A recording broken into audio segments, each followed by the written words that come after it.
Hi, my name is Dawn Sprangel. I am a Google trainer, and I want to show other special education resource teachers how to use Google Classroom both in person and for remote teaching. So right now I'm showing you when I go into Google Classroom what my entry board looks like. And you'll notice first that I have two different resources. We call them LRCs in my building. I had one specifically for ninth grade, and then I had one for 10th grade because I do different curriculum with them. And I will go in those in a moment to show you what they are. Another thing I do as a resource teacher at the beginning of the year, I do contact the special ed classes like English and history that I will be working with and ask them to add me as a teacher as well as the co-taught classes. Because those are going to be the classes that have the greatest number of students that I'll be interacting with. So I've had a lot of teachers add me to their Google Classrooms. I give them the option of if they want to add me as a student or as a teacher. The power of adding me as a teacher is that then when students get work pushed out to them, then I automatically have access to that to be able to hop into a document with a student and be able to help them. So I'm going to go ahead and hop into my freshman Google Classroom right here. As you can see, I am right now in Stream.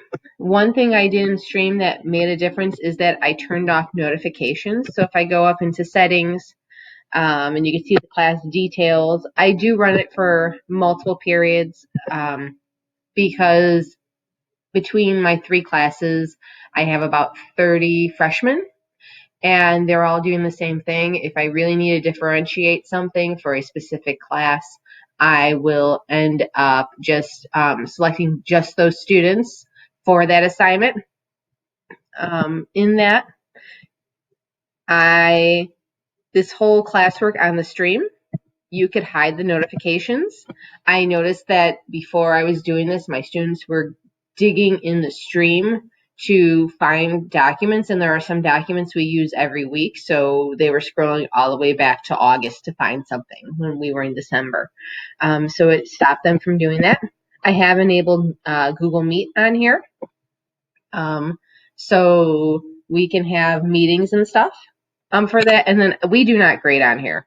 So I don't have that selected.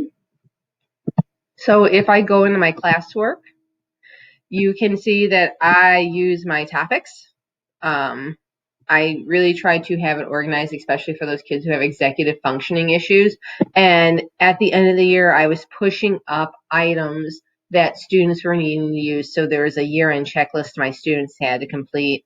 The remote learning. Grade Check Friday is something that I do, and I will put it up here for you to be able to see. Students complete a weekly grade check email home to their parents, their case manager, and their LRC teacher, me, with an update of their grades so that everyone can see it. And then if they're underperforming, they then have to create their action plan. STAR testing, I put the link on here. I was able to have the students be able to, the majority of them did their May benchmark STAR testing at home. So I was able to give them all the information on here of how to go ahead and log in for that. If I have resources, so for example, I do have a Google site that I build with all the resources on here. It's my one stop. I used to put these on individually in Google Classroom, but all those materials you had to upload individually. And I just, it took a lot of time. So now that I have it on the Google site, I'm just uploading that link. They did a portfolio. I have a student in physical therapy. The physical therapist was able to assign things just for that one student on here. I have an assignment notebook for those kids who need to have a digital version of it because they lose it and they could bookmark it. So one was generated for each student. Organization Monday.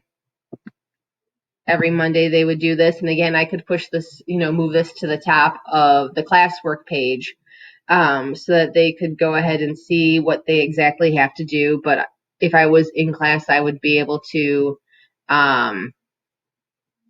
project it on my board.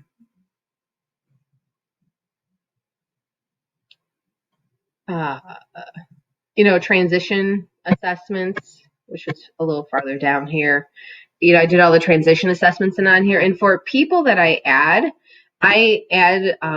other case managers. So at my school, we have about 12 students on our caseloads, and they're made up from the classes that we teach, and if we have a resource from those as well. But many of my students also then have a case manager that is not me. So I add them in as teachers here so that they could go in and see the transition assessments at any time. And you can just see I've really, we do Edgenuity. They know how to log in from that. Rubrics, if there's alternate testing, like if I could get the electronic copy, I could put it in here, and so on. So there's a lot of different things that you can do to be able to make this usable for students. I will also add paraprofessionals. A lot of times they just want to be able to see and do what they see how they could do it. And if I want them to work with a student, they could also then hop into potentially a document with a student as well. So that's the overview of my LRC. I will be archiving these classes after I'm done with this because I do create a fresh one every year. I could then, when these are in the archive, I can then reuse something from that topic. If there's something in this video that you're interested in that you saw me scroll past, just go ahead and let me know, and I can go ahead and create another video or even upload that to wherever you are seeing this. If you want to connect with me in another location, there's a couple ways to do that. I am on Twitter at Spranglowski. I do have a Teacher Pay Teacher store under my digital co-teacher, which you could go ahead and follow and see my updates. And then I am starting my digital co-teacher on Instagram and Facebook. So those are just starting to get done if you want to get ideas from there as well.